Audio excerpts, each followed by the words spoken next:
Hello friends, welcome once again. मैं आपको आज जो डिस्कशन में टॉपिक ले रहा हूँ बड़ा ही इंटरेस्टिंग है और मैं चाहता हूँ कि आप लोग इसको अ, खुद पर एम्फेसाइज करें और देखें कि हम क्या हैं और किधर जा रहे हैं। आज हमारा टॉपिक है डिस्कशन का हमारा योगदान साइंस और टेक्नोलॉजी में। हम आज हिस्ट्री को भी टच करेंगे, इंडिया एज ए भारत का क्या कंट्रीब्यूशन रहा है Indian science and technology sphere में। इंडिया हमेशा से एक एग्जाम्पल रहा है दुनिया के लिए। अगर आप टेक्नोलॉजी के स्फीयर में देखें तो आप अगर कंसंट्रेट करें इंडस वैली सिविलाइजेशन में तो आप पाएंगे कि उसे हम ब्रॉन्ज एज कहते हैं। ब्रॉन्ज ब्रॉन्ज यूं तो नहीं बनता और ना ही वो पाया जाता है atmosphere generally as a material, natural material ऐसा तो है नहीं, मिनरल्स तो है नहीं। तो उसे बनाया गया, डेफिनेटली कुछ सॉर्ट ऑफ टेक्नोलॉजी यूज हुई होगी उसको बनाने में। और ऐसे ऐसे आज भी आयरन पिलर्स मौजूद हैं अशोका के जमाने में, जो आज रस्ट उनमें नहीं लगता। तो दिल्ली में भी आज एक प्रेजेंट है अशोका पिलर। वो इतना फाइन इंग्रेडिएंट है आयरन ओर्स का बना हुआ, जिसमें कोई भी रस्टिंग नहीं होती। ओपन एनवायरनमेंट में है वो। आज सोचो कि 2000, 2500, 3000 साल भी बीत चुके हैं, फिर भी वो आज वैसे की वैसे ही प्रेजेंट है। यू नो, तो definitely some sort of technology हमारे पास उस समय भी थी। और इंडस वैली से हम क्यों शुरू करते हैं? 2500, आज 4500 साल बीत चुके हैं उसके। तो लगभग 4500 साल, 4000 से ज्यादा साल गुजर चुके हैं। उसके आज भी एविडेंस मौजूद है। वो एक अर्बन सिविलाइजेशन थी।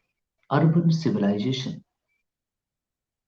यू नो, जहाँ पे जो सिटीज डेवलप की गई वो आज पाकिस्तान जितना बड़ा है उससे बड़ा था वो, है ना।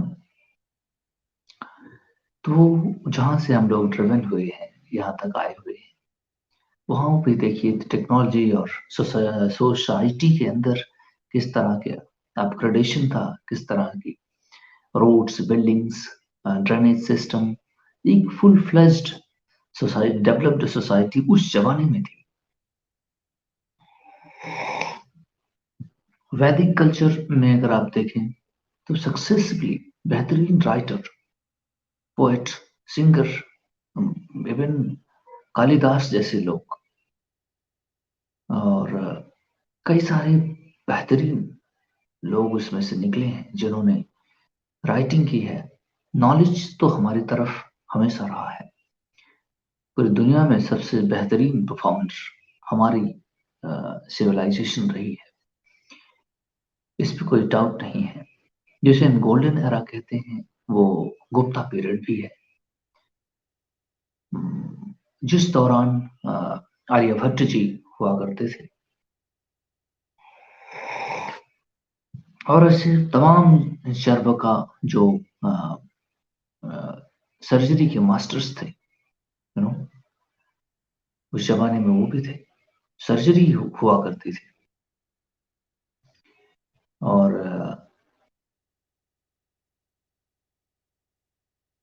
हमारे आर्यभट्ट जिन्होंने मैथमेटिक्स के डिफरेंट फील्ड्स में, जियोग्राफी हमारे यहाँ पढ़ी जाती थी, जियोमेट्री पढ़ी जाती थी,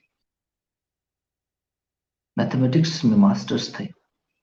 आप सोचिए कि जब आज करीब 2000 साल पहले की बात मैं कर रहा हूँ, ये सारी चीजें A1 ग्रेड में थी।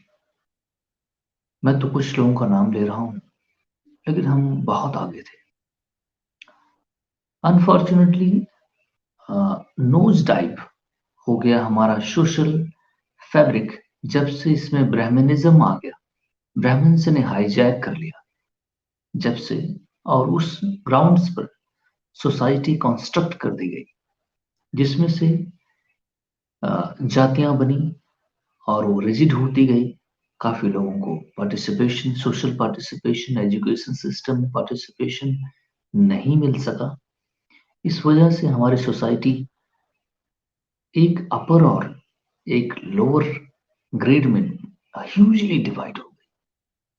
जो अपर थे, जो ब्राह्मण्स थे, जिन्होंने हाईजैक कर लिया इंटायर सिस्टम को, फिर उन्हीं के हाथ में वेदों को पढ़ने, उन्हीं को हाथ में एजुकेशन को समझने बूझने और लैंग्विस्टिक डिवीजन भी क्रिएट कर दिया गया, जिसकी वजह से हम सक्सेसिवली जो मासेस थे भारत में वो अनपढ़ रह गए। अदरवाइज अगर ये ना होता तो सोचो हम कितने आगे होते। एक्सप्लॉयटेशन बाकी लोगों का किया गया।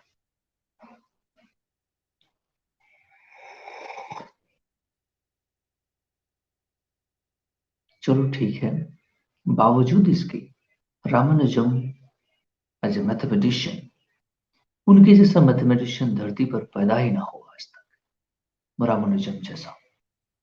और वो बहुत दिन की बात नहीं है, वो हमारे बीच की बात है, कुछ सालों की पहले की बात है ना, 100-150 साल पहले की बात है, इससे ज्यादा नहीं है। जब ह्यूमन को आजादी मिलती है, सोचने समझने की आजादी मिलती है, लिबरल आइडियोलॉजी होती है, समाज में एक इक्वालिटी की भावना होती है, जब जाकर के समाज इंटायरली विकास करता है, जो कि भारत में एब्सेंट हो गया, क्योंकि ब्राह्मण्स ने इसको हाईजैक कर लिया इंटायर सिस्टम को, और उसके बाद सक्सेसिवली 1000 तक मुस्लिम रूल्स होते गए। अब सबमिशन, सब्जुगेशन हो गया हिंदू के इंटायर, जो यहाँ इस लैंड पर रहते थे Hindu, that means the whoever living on the Indian subcontinent was called as the Hindu। Hindu कोई वर्ड रिप्रेजेंटेशन नहीं है, हिंदू एक रिप्रेजेंटेशन है इस सब कॉन्टिनेंट के रहने वाले लोगों का। समझ में आया? ये पर्शियन लैंग्वेज है हिंद नाम से, जो इंडस वैली है जिसके नाम से, तो जो सिंधु बोलते थे उसको, है ना, तो सिंधु से वो हिंदू हो गया। तो हिंदू इस लैंड में रहने वाले लोग होते हैं। वो हिंदू वो नहीं होते हैं जो एक पर्टिकुलर रिलीजन फॉलो करते हैं। आप इसको रेक्टिफाई कर लें, हिंदू वो सभी हैं, यही आप सिंधी आप बोल सकते हैं, वो सभी हैं जो सिंध के कॉन्टिनेंट में रहते हैं, दैट इज कॉल्ड हिंद, है ना। ये पर्शियन लैंग्वेज है जो आज ईरान में बोली जाती है। तो आप इससे भी चीजों को समझें, हम कभी भी पीछे नहीं रहे। सवाल ये था, हमारा सब्जुगेशन हो गया, ब्राह्मण्स ने हमें आइसोलेट किया, सप्रेस किया और सोशल हाईजैकिंग की। सेकेंडली, हम 1000 साल अनफॉर्चुनेटली मुस्लिम सबमिशन में रहे।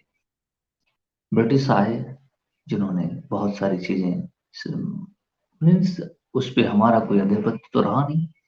सब्जुगेशन होने की वजह से अब कोई साइंटिफिक डेवलपमेंट होना मुश्किल हो गया,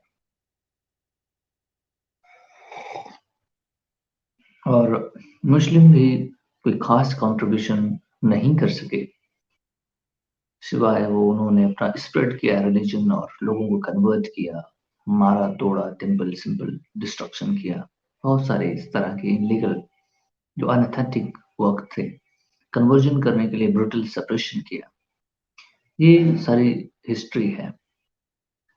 ओवरऑल मैं लिटिल बिट टच कर रहा हूँ चीज़ों को, इसके अंदर आप कॉर्पोरेट उठा के देखेंगे तो इसमें बहुत सारे फैक्ट्स अवेलेबल हैं, उसके लिए डिटेल चाहिए। लेकिन एज ए इंट्रोडक्शन मैं आपको बता रहा हूँ कि ये सारी चीजें इस तरह हैं। भारत हमेशा से इनरिच्ड रहा है साइंस, टेक्नोलॉजी और एजुकेशन, लर्निंग के फील्ड में हम बहुत आगे रहे हैं। लेकिन अनफॉर्चुनेटली सबमिशन होने की वजह से गुलामी हो गई, तो हम उसमें हमारा विकास ना हो सका। तो इस वजह से विकास के कई सारे फैब्रिक्स जो थे, वो तार जो थे, लिंकेजेस जो थे, वो टूट गए। फिर हम उड़ी कटी हुई पतंग जैसे हो गए, है ना। लेकिन आजादी के बाद 47 के बाद अ, हम लोगों ने क्या क्या अचीव किया साइंस के फील्ड में। आज हमारे पास तमाम सारे इंजीनियर्स हैं, डिफरेंट नॉलेज में ग्रेडिंग के, जो जिस तरीके से परफॉर्मेंस किया, school college different kind of system, उन्होंने वो चीज अचीव किया है।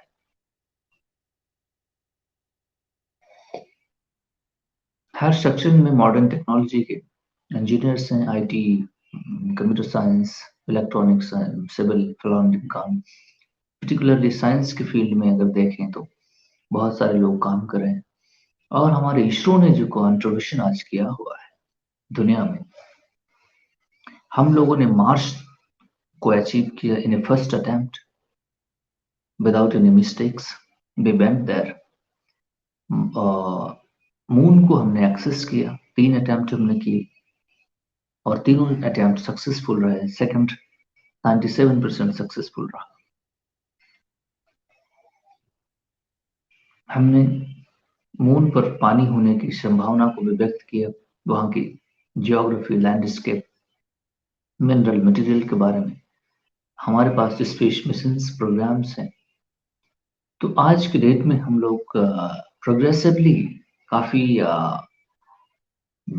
फास्ट मूविंग और अचीव कर रहे हैं different dimensions of science and technology. We are moving faster and moving ahead as a team. और हम लोगों के पास एक बहुत अच्छा प्रोस्पेक्ट है फ्यूचर के लिए। और अ, खुदा से उम्मीद है कि जो समाज हमारा है, वो उसमें बहुत सारे डिफरेंट एलिमेंट्स हैं जो उसको डिस्टर्ब करने की कोशिश कर रहे हैं। उनको चाहिए कि वो ऐसा ना करें और अच्छा काम करें, जिससे कि सोसाइटी में हार्मनी और पीस और हम लोग प्रॉस्पेरिटी की तरफ बढ़ें। बहुत फ्यू नेशंस हैं आज के डेट में जो प्रोग्रेस कर रहे हैं। फॉर एग्जाम्पल एशिया में अगर आप देखें तो इंडिया, चाइना, रशिया, ये 3 नेशंस हैं, जापान और साउथ कोरिया। इंडोनेशिया को भी आप ले सकते हैं, मलेशिया को भी ले सकते हैं, वियतनाम है। ये सारे नेशंस जो हैं ये इंडिपेंडेंटली फंक्शन जरूर कर रहे हैं। लेकिन जो मुस्लिम डोमिनेंस एरियाज हैं, देखिए सारे के सारे डिस्टर्ब्ड हैं। और ये जब आज डिस्टर्ब हैं, तो ये जब इनके रूल्स रहे, शासन रहे होंगे, तो कितना डिस्टर्ब रहे होंगे, है ना।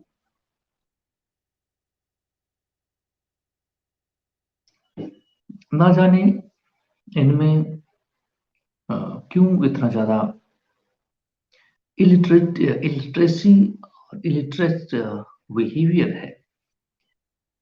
लार्जली मैं नहीं समझ पाता हूँ। ज्यादातर मैं समझता हूँ कि religiously driven fundamentalist kind of thinking है, जो रैशनल थिंकिंग नहीं रखते, आइडियोलॉजिकली ड्रिवन है और अपने पास्ट चीजों से ज्यादातर जुड़े रहते हैं।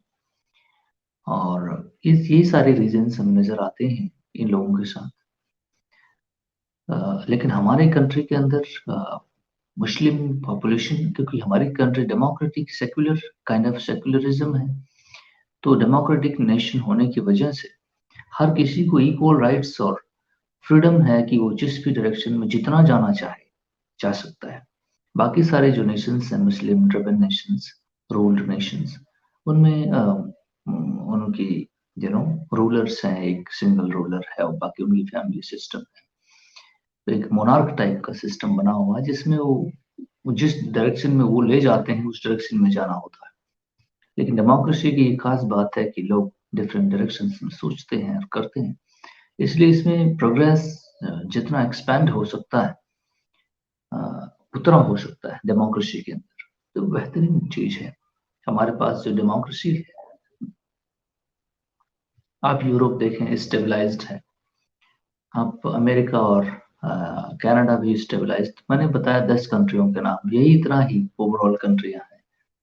बाकी सारी दुनिया की जो 200 कंट्रियों में 150 तो बहुत ही विदाउट मिशन, डायरेक्शंस और डिस्टरबेंस से रिडंड है। So we need social cohesion, cooperation, and prosperity so that we can go ahead as a collective system. हमारा कंट्रीब्यूशन हमेशा से साइंस में भी बेहतर रहा है, लेकिन मैं डरता हूँ अपने समाज में जो चेंजेस आ रहे हैं वो नेगेटिव चेंजेस ना हो तो बेहतर है। अदरवाइज कुछ सेक्शंस के लिए अगर कोई चीज वेलफेयर हाईजैकिंग हो गई ना, तो सोसाइटी में डिवीजन और कलह पैदा हो जाएगी, जिसकी कॉन्सिक्वेंसेस हमें जिंदगी भर भुगतने होते हैं। हमारी आने वाली जनरेशन को भी काफी समस्या होती है उससे।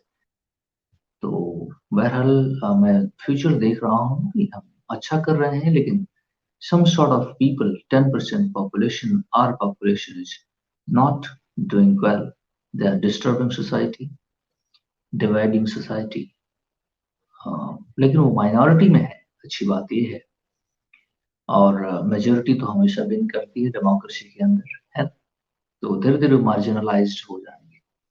तो we should hope for better future and no doubt we are moving in the right direction. आज हमारे पास साइंस में हमारे डॉक्टर कलाम हैं, वो पीछे हैं।